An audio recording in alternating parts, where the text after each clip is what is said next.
Hello everyone, कैसे हैं आप सब लोग। Welcome back to ICT virtual classroom Dehradun. मैं निखिल राणा। क्लास 9th का अपना मैथ्स का टॉपिक जो हमारा लाइन एंड एंगल्स है, रेखाएं और कोण, उसको कंटिन्यू करते हैं। तो चलिए अपनी क्लास शुरू करते हैं। एंड शुरू करने से पहले हमेशा की तरह थॉट ऑफ द डे लेके चलते हैं। तो आज का थॉट ऑफ द डे है बच्चों, आपको कोई भी काम तब तक ही असंभव सा लगता है जब तक कि हम उसे कर नहीं लेते हैं। जी हाँ, हमें कोई भी काम तब तक ही असंभव सा, इम्पॉसिबल सा लगता है जब तक आप उस पर कुछ कर नहीं लेते, उस पर आप कुछ अपना जो है अपना इनपुट नहीं देते हो। ठीक है, ऐसा नहीं है कि कोई काम आपको देखा है, कोई क्वेश्चन आपने देखा और आपने कह दिया कि नहीं यार ये क्वेश्चन तो मुझसे नहीं होगा केवल देख के। ये नहीं, आपने उसमें कुछ ट्राई नहीं किया, आपने उसमें कुछ ऐसा नहीं किया कि नहीं मैं एटलीस्ट देख लूं कि क्या कठिनाई है इस प्रश्न का या इस काम का। बस आपने सुना और मना कर दिया किसी के दूसरे के कहने पे कि यार मुझसे तो ये काम नहीं हुआ, तू भी मत कर, या फिर मुझसे क्वेश्चन है तू भी मत कर, नहीं हुआ। वो अपनी क्षमता अपनी कैपेसिटी के अकॉर्डिंग बोलता है, सेकंड पर्सन थर्ड पर्सन जो भी है। ठीक है, बट आपको एटलीस्ट ट्राई तो करना चाहिए कि आपके पास जो भी काम आपके पास आए, जो भी कल के दिन कोई भी काम आपको कोई करने के लिए बोले, पॉजिटिव वर्क की बात मैं कर रहा हूं यहाँ पे। इतनी बौद्धिक क्षमता तो आपकी होगी ही कि आप ये जान पाए कि काम सही है या गलत। तो सही काम के लिए कभी मना ना करें, एटलीस्ट ट्राई तो जरूर करें, है ना। किससे क्या होता है, इससे अपने अंदर एक एटीट्यूड, पॉजिटिव एटीट्यूड लाए कि yes I can do it, I can do anything. ठीक है, तो चलिए हम जो है टाइप ऑफ एंगल्स की यहाँ बात कर रहे थे अपनी लास्ट क्लास में। ठीक है, तो आपने यहाँ पे देखा कि हमने रेखाएं और एंगल क्या होते हैं उसके बारे में जाना। एंगल को लिखते कैसे, अच्छा ये भी बता दिया था सिर्फ, है ना।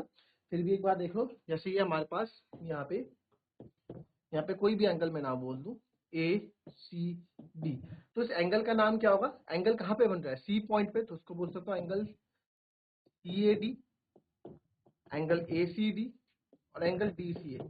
कौन सा इसमें गलत है और कौन सा इसमें सही है, बताओ जरा। कौन से कोण को आप बोलेंगे इसमें कौन सा कोण लिखा जाएगा, चलिए बताएं।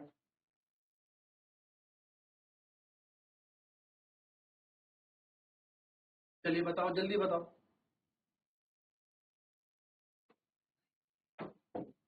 अब देखेंगे यहाँ पे एंगल बीच में, किस में, सी में है ना बच्चों। तो इट मींस कि ये हमारा बीच में आना चाहिए एंगल सी, ये एंगल सी। तो डी सी ए बोल दो चाहे ए सी डी बोल दो, दोनों ही आपके एंगल क्या है, सही है। ठीक है, तो ये आपका गलत हो जाएगा, ये दोनों आपके सही हो जाएंगे। ठीक है, देख ले अगर लिखना है तो। चलिए उसके बाद देखते हैं एक्यूट एंगल, न्यून कोण।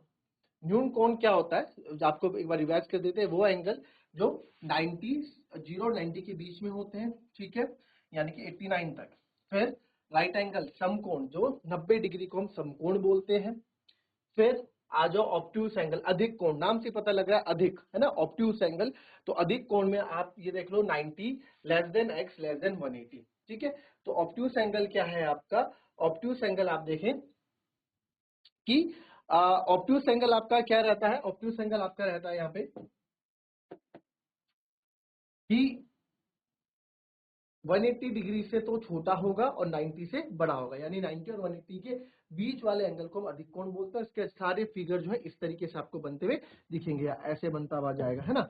लाइन आपको पता ही लग जाएगा कि ऑब्ट्यूस एंगल है, देख के भी पता लग जाएगा। फिर स्ट्रेट एंगल, यानी 180 डिग्री, स्ट्रेट लाइन सीधी रेखा का जो कोण होता है वो 180 डिग्री का होता है। फिर आ जाओ आप रिफ्लेक्स एंगल, ये बहुत इंपॉर्टेंट रहता है इसमें, प्रतिवर्ती कोण। इसको मैंने आपको बताया भी था, एक बार फिर से समझ लेते हैं इसको क्योंकि इंपॉर्टेंट है। देखिए पूरा जो एंगल होता है बच्चों कितना होता है, 360 डिग्री होता है ना, 360 डिग्री होता है। तो अगर यहाँ भी हम कोई एंगल बना दें, अगर यहाँ भी मैं कोई एंगल यहाँ पे बना देता हूं,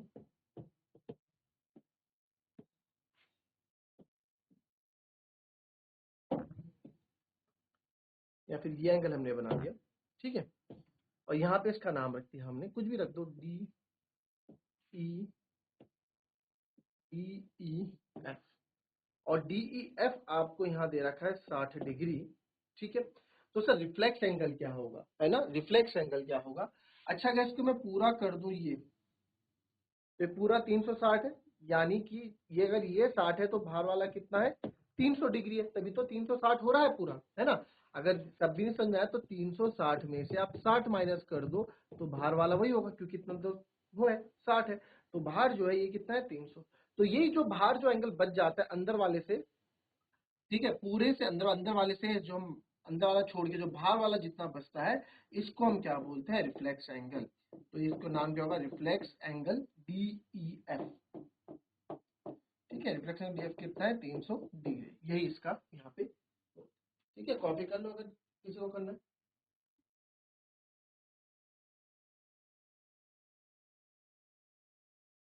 अब हम देखते हैं, अब जो नेक्स्ट टॉपिक आपका आएगा, नेक्स्ट टॉपिक जो आपका आएगा वो आएगा यहाँ पे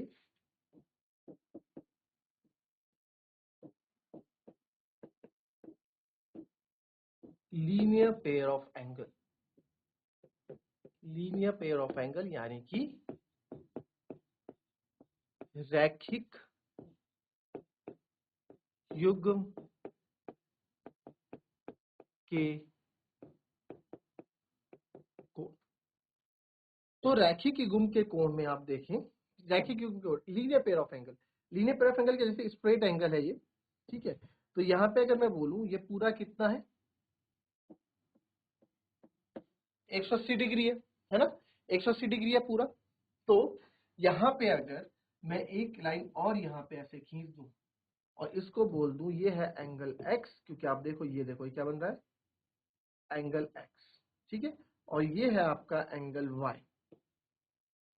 तो आप क्या बोल सकते हैं रैखिक युग्म की, यानी कि ये लीनियर पेयर ऑफ एंगल है x प्लस वाई, आप क्या है 180 डिग्री, यही आपका रैखिक युग्म के कोण कहलाता है।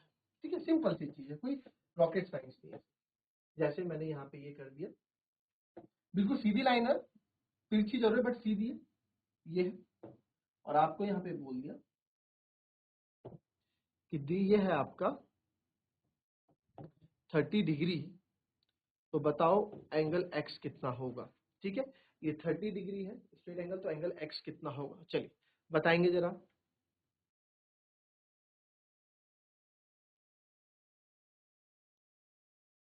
चलिए, इट मीन्स ये कितना होगा, ये होगा आपका, ये पूरा 180 होता है ना भाई सर, हम बोल सकते हैं कि सर x प्लस 30 आपका 180 होता है, दोनों मिलके पूरा 180 बना रहे होंगे। तो x बराबर 180 माइनस 30, 30 हो जाएगा तो माइनस का हो जाएगा, तो x बराबर 150 डिग्री। ठीक है, x बराबर 150 डिग्री, तो जो x एंगल है वो आपका क्या हो जाएगा 150 डिग्री एंगल हो जाएगा। आई बात समझ में? ठीक है, चलिए फिर आते हैं आपकी नेक्स्ट जो टॉपिक है वो होता है आपका वर्टिकली अपोजिट एंगल। तो वर्टिकली अपोजिट एंगल क्या होते हैं, ठीक है, वर्टिकली बहुत ही सिंपल सी बात, ठीक है, और हिंदी में इसको बोलते हैं हम शीर्षाभिमुख कोण।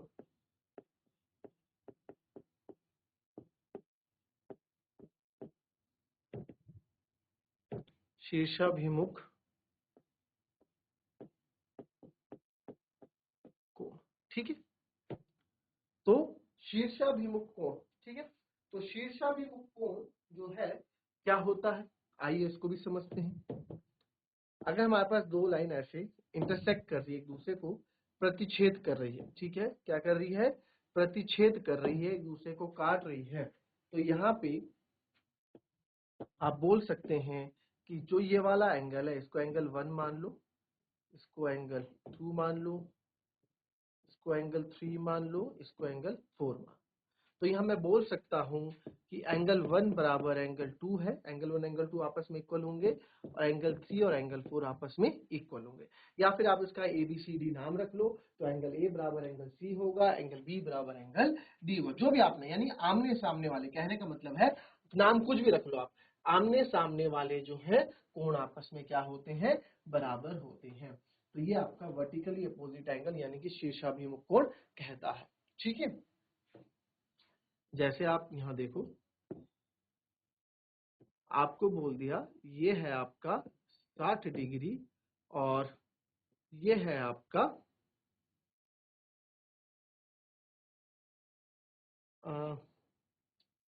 ये आपका 120 डिग्री।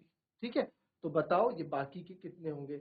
आपसे पूछा कि x और y बताओ, x और y कितना होगा, तो आप बहुत इजीली बोल दो x बराबर 120 होगा क्योंकि वर्टिकली अपोजिट एंगल है, और y बराबर एंगल 60 होगा क्योंकि दोनों ही वर्टिकली लाइन कट रही है, तो आपस वाले एंगल्स, आमने सामने वाले एंगल्स क्या होते हैं, इक्वल होते हैं, इसलिए इसको बोलते हैं वर्टिकली अपोजिट एंगल। ठीक है, शीर्षाभिमुख कोण।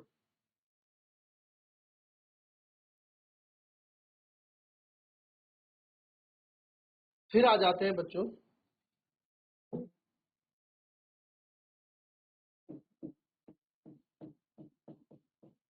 Parallel lines. क्या आते हैं, पैरेलल लाइंस। ठीक है, एंड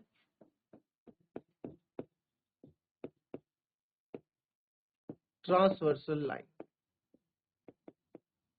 ठीक है, यानी कि समांतर रेखा एंड तिर्यक रेखा।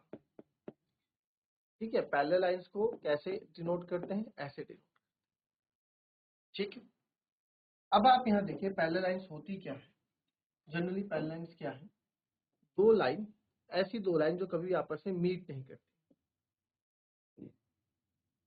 ठीक है, यहाँ पे आप इसका नाम दे सकते हैं ए बी सी डी।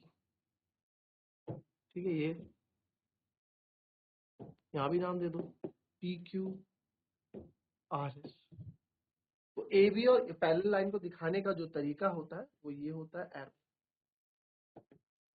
क्या होता है, एरो, यानी कि ये दोनों एक दूसरे के पैरेलल है, ये दोनों एक दूसरे के पैरेलल है। ये एरो से हम दिखाते हैं कि सर ये पैरेलल लाइंस है। एंड पैरेलल लाइंस क्या होती है, जो बिल्कुल सीधी चलती है, जो आपस में कोई मिलती नहीं है, दूर या एक पैरेलल डिस्टेंस में चलती है। यानी जैसे ट्रेन की पटरी होगी, आपस में कोई मिलती नहीं है ना, सीधे चलती रहती है, दोनों एक कॉमन डिस्टेंस बना के। ठीक है, एक गैप, कॉमन गैप बना के चलते हैं। ठीक है, तो ये पैरेलल लाइंस हो गई। अच्छा, तो ये तो पैरेलल लाइन हो गई, तो यहाँ लिख सकते हैं हम जो ए बी है वो पैरेलल है सी डी के, इस तरीके से लिखेंगे। और यहाँ लिख सकता हूँ मैं जो पी क्यू है वो क्या है, आर एस के पैरेलल है, ये भी पैरेलल है। ठीक है, अब पैरेलल लाइन के बाद जो लाइन दो पैरेलल लाइंस को काटती है, इस लाइन का नाम हम दे देते हैं एल लाइन। ठीक है, और यहाँ भी आप दो पैरेलल लाइन को ये आप काट लो, इसका नाम दे दो एम। ठीक है, एम लाइन। ठीक है, एम लाइन या एल लाइन, या नाम भी दे दो कुछ ए बी सी डी कुछ भी। तो ये क्या होती है, ये होती है आपकी ट्रांसवर्सल लाइन, ये होती है आपकी ट्रांसवर्सल लाइन, यानी कि त्रियक रेखा। ये क्या होती है, यहाँ पे ये होती है आपकी ट्रांसवर्सल लाइन। दो पैरेलल लाइंस को, दो समांतर रेखाओं को काटने वाली रेखा को त्रियक रेखा कहते हैं। ठीक है, कॉपी कर लेंगे इसको भी।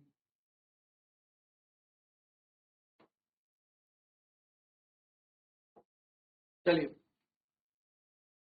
अब नेक्स्ट आप देखें यहाँ पे,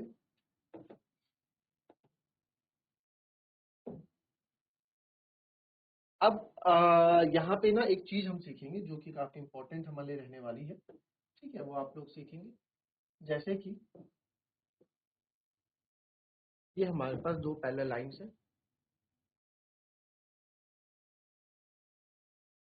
और दो पैरेलल लाइंस को एक काटती हुई त्रियक रेखा है। अब जब ये लाइंस कट रही है तो इसमें यहाँ एंगल बन रहे हैं, एंगल 1, एंगल 2, एंगल 3, एंगल 4, कोण बनते हुए दिख रहे हैं आपको, है ना। हमको ये कोण बनते हुए दिख रहे हैं, कैसे दिख रहे हैं सर, आओ देखें। ये देखो, ये एंगल बन रहा है, ये एंगल बन रहा है, यहाँ से देखोगे तो ये एंगल बन रहा है, यहाँ से देखोगे तो ये एंगल बन रहा है। तो कोण तो यहाँ पे बनते हमको नजर आ रहे हैं। तो यहाँ पे वैसे हमने क्या किया, ये आपको आ जाएगा, इसको नाम दे दिया एंगल 1, कुछ भी आप बोल दो, this is angle 1, this is angle 2, this is angle 3, this is angle 4, this is angle 5, this is angle 6, this is angle 7 and this is angle 8। ठीक है, आपकी त्रियक रेखा। अच्छा, जो लाइन से ऊपर हमारे एंगल है, जो लाइन से ऊपर हमारे एंगल है यानी लाइन से बाहर है, तो यहाँ से लाइन से बाहर कौन कौन से, एंगल 1, एंगल 2, और यहाँ लाइन से बाहर यानी लाइन से बाहर कौन है, एंगल 7, एंगल 8। तो अगर यहाँ एक्सटीरियर एंगल की बात मैं कहूँ, ठीक है, यहाँ एक्सटीरियर एंगल की हम बात करें यानी बाह्य कोण, नाम से ही पता लग रहा है एक्सटीरियर एंगल कौन कौन से हैं, एंगल 1, एंगल 2, एंगल 7, एंगल 8 यानी कि बाह्य। ठीक है, और अगर मैं बात करूं इंटीरियर एंगल की, अगर मैं बात करूं यहाँ पे इंटीरियर एंगल की, तो इंटीरियर एंगल कौन कौन से होगा, ये 5, 6, 3, लाइन के अंदर है ना, तो इंटीरियर एंगल कौन कौन से हो गए, 3, एंगल 4, ये क्या हो गए हमारे इंटीरियर एंगल। आई बात समझ में? ठीक है, इंटीरियर एंगल। ओके, नाउ अब इसमें जो पहला आपका जो इसमें है दैट इज, ध्यान से समझना इसको, कॉरेस्पॉन्डिंग एंगल्स। ठीक है,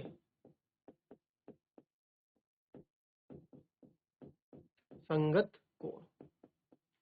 कॉरेस्पॉन्डिंग एंगल्स क्या होते हैं, कॉरेस्पॉन्डिंग एंगल्स हमेशा पेयर होते हैं और ये आपस में क्या होते हैं, इक्वल भी होते हैं। ठीक है, कॉरेस्पॉन्डिंग एंगल के जोड़े होते हैं और ये आपस में संगत कोण इक्वल भी होते हैं। ठीक है, तो कॉरेस्पॉन्डिंग एंगल्स कौन कौन से होंगे इसमें, आप इसमें एक साइन याद रखिएगा। आप, मैं बोलूंगा एक एंगल अंदर का या फिर एक एंगल बाहर का, एक एंगल अंदर का। ठीक है, तो एक एंगल बाहर का, एक एंगल अंदर का। तो अगर ये एंगल बाहर का है, ठीक है, एंगल 1, एंगल 1 देख रहे हैं आप, एंगल 1 बाहर का है, तो इसके साथ एंगल कौन जाएगा, एंगल 5 का पेयर जाएगा। एक एंगल बाहर का तो एक एंगल अंदर का, तो एक पेयर तो मेरे को यहाँ मिल गया, एंगल 1 एंड एंगल 5। ठीक है, फिर वैसी एंगल 2 के साथ ये एंगल बाहर का, ये एंगल बाहर का, ये एंगल अंदर का, तो एंगल 2 एंड एंगल 6 ये भी पेयर मिल गए, ये कॉरेस्पॉन्डिंग एंगल्स है। वैसी एक एंगल अंदर का, तो अंदर के साथ कौन आएगा, बाहर, एंगल अंदर का 3 और 7, तो एंगल 3 और एंगल 7 ये भी आपके क्या होंगे, कॉरेस्पॉन्डिंग एंगल होंगे। ये भी जोड़ा बना रहे हैं यानी कि पेयर बना रहे हैं। और वैसे ही एक एंगल अंदर का, एंगल 4, एंगल 4 के साथ बनेगा एंगल 8। और साथ ही साथ ये एंगल अंदर का बाहर के एंगल आपस में इक्वल भी होते हैं, तो लिख दूंगा angle 1 is equals to angle 5, angle 2 equals to angle 6। अभी क्वेश्चन में समझ में आएंगी चीजें ज्यादा, अभी बस आपको याद रखना है कॉरेस्पॉन्डिंग एंगल्स होते क्या है। ठीक है, ये क्या होते हैं, आपस में इक्वल भी होते हैं, जोड़े तो होते ही हैं बट इक्वल भी होते हैं। कॉरेस्पॉन्डिंग एंगल्स यानी कि एक एंगल बाहर का, एक एंगल उसी लाइन में अंदर का, तो एंगल 4 ऐसे एंगल 6। दूसरा है ऑल्टरनेट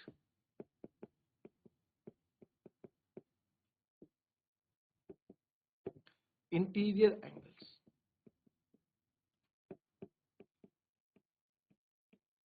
एकांतर अंतः कोण। तो ऑल्टरनेट इंटीरियर एंगल्स क्या होते हैं बच्चों, देखो नाम से देखो आप, बात किसकी हो रही है, बात इंटीरियर एंगल्स की हो रही है, तो जाहिर सी बात है इंटीरियर एंगल्स के बारे में बात होगी, बस इनके इनके बारे में बात होगी, बाकी बात नहीं होगी। तो ऑल्टरनेट इंटीरियर एंगल्स क्या होते हैं, इनके भी जोड़े बनते हैं और आपस में इक्वल होते हैं। जैसे एंगल 3 का ऑल्टरनेट इंटीरियर क्या होगा, एंगल 3, एंगल 4 को छोड़ के एंगल 6 होगा। ऑल्टरनेट डेज, जैसे ऑल्टरनेट डेज हम पढ़ाई करेंगे, ऑल्टरनेट डेज क्लासेस चलेंगी यानी एक दिन छोड़ के क्लासेस चलेगी, तो ऑल्टरनेट इंटीरियर मतलब एक अंदर वाला एंगल एक छोड़ के। तो आप कहीं से देखो, एंगल 3 का इंटीरियर एंगल ये वाला 5 छोड़ के सर कौन सा आ रहा है, 6 आ रहा है। इधर से आ जाओ, एंगल 3 का एंगल कौन है, 4, 4 का कौन आ रहा है, 6 आ रहा है। तो कहने का मतलब है आप कैसे भी कर लो, एंगल 3 का ऑल्टरनेट इंटीरियर एंगल 6 ही आ रहा है। तो यानी कि ऑल्टरनेट एंगल एक इस तरफ तो एक इस तरफ होने चाहिए इंटीरियर। और हमेशा याद रखना ऑल्टरनेट इंटीरियर एंगल में आपको जो है हमेशा z बनता हुआ दिखेगा, ये देखो z। ठीक है, तो एंगल 3 एंगल 6 हो गया। अब आप बोलोगे इधर इधर से देखोगे तो एंगल 4 के साथ कौन है, एंगल 4 के साथ एंगल 5 है, क्योंकि ये छोड़ के ये, मतलब एक उस तरफ एक इस तरफ। आप ऐसे भी याद रख सकते हैं, ये देखो उल्टा z बन रहा है, ठीक है। चाहे ऐसे याद रख लो, चाहे आप ऐसे याद रख लो, ऑल्टरनेट यानी एक एंगल छोड़ के इस तरफ, या इधर से भी आओगे इस 4 को छोड़ के 6। अब देखो 4 का 5 आएगा इंटीरियर एंगल, उसके बाद ये इसको छोड़ के 5, वैसे 4 के बाद 3 को छोड़ के 5।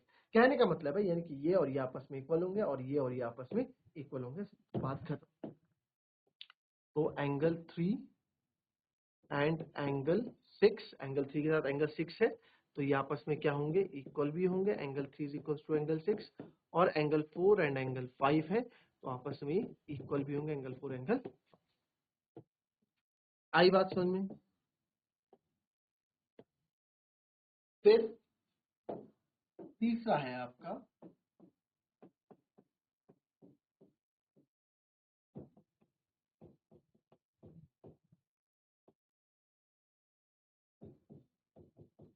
ऑल्टरनेट एक्सटीरियर एंगल, यानी कि एकांतर बाह्य कोण। अब बाह्य कोण से मतलब जैसे इंटीरियर थे वैसे बाहर के कोण होंगे, ठीक है। ये कम यूज होते हैं, इसको लिख लो, कोई दिक्कत नहीं है। तो एंगल 1 के साथ बाह्य कोण एक छोड़ के बाहर वाला यानी कि 8, एंगल 1 के साथ 8 बनाएगा, एंगल 2 के साथ एंगल 7 बनाएगा। तो आप लिख लो angle 1 is equal to angle 8, angle 2 is equal to angle 7। 2 के साथ 7, 1 के साथ बाहर, एक्सटीरियर एंगल की बात हो रही है ना, तो सारी डील किससे होगी, एक्सटीरियर एंगल से। 1 और 2 और 7 और 8 ये बाहर वाले कोण है ना, ये एक्सटीरियर एंगल से। और ये अंदर वाले जो है चारों तरफ, ये आपके इंटीरियर एंगल है, ये बाहर वाले हैं। जो लाइन से बाहर है वो आपके बाहर वाले एंगल है, ठीक है। आई बात समझ में? तो वैसे ही अब ये हो गया। फिर एक चौथा आपका आता है, एक और आपका आता है, आपका लिख लेते हैं लास्ट, को इंटीरियर एंगल, यानी कि angle on the same side of sum of two interior angles on the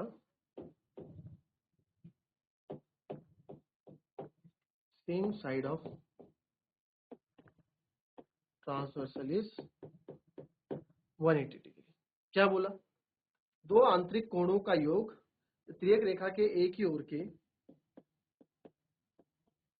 तिर्यक रेखा के एक ही ओर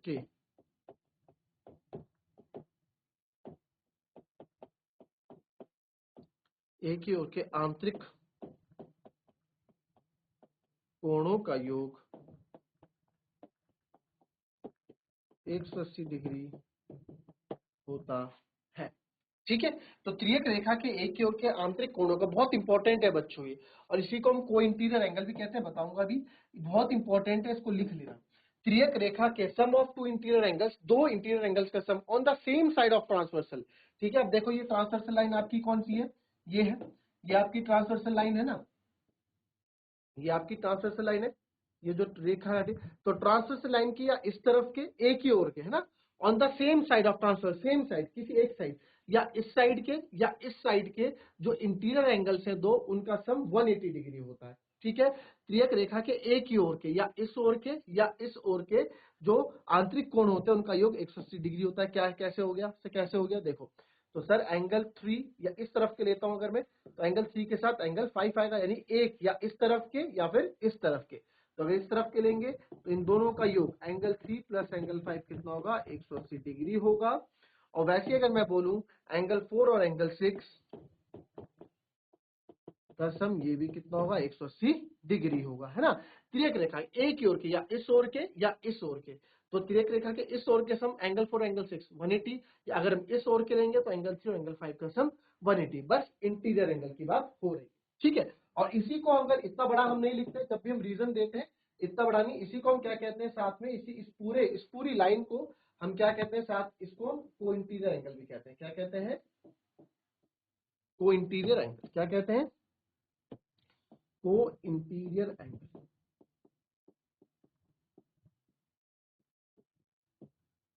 सह अंतः कोण, ठीक है। को इंटीरियर एंगल भी क्लियर।